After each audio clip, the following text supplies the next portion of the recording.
He's not warm and fuzzy, you know? He had lots of flaws. He was very petulant, he was very brittle, he could be very, very mean to people at times. And you'd say, why did you do that? Why weren't you nicer?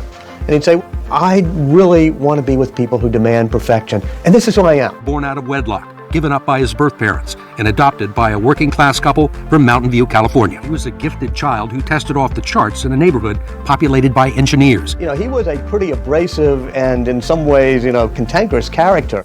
He was born in San Francisco, California. He created a revolutionary company in 1976, coincidentally, the year I was born. He actually had to leave his own company because of internal conflict. He then bought Pixar in 1986, becoming one of the biggest animation companies in history. Then, like the prodigal son, he returns to his own company because it needed him, and he turns the whole company around, in which the next year, 1997, he is then renamed CEO of his own company. And 10 years after that, in 2007, he actually introduces something that revolutionizes the way that we communicate as a country.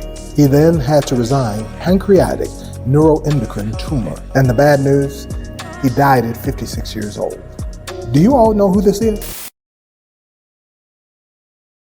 You guessed it, it's Steve Jobs. And I'm going to explain to you right now in this series about Steve Jobs, about why this did not work, why he had all the money in the world and he still had complications from his disorder, why he could not get rid of it, and how you can avoid the same problems so that you don't end up in the same situation thinking that one way is the only way. And if you have too many ways, it could be more of a bad thing than a good thing.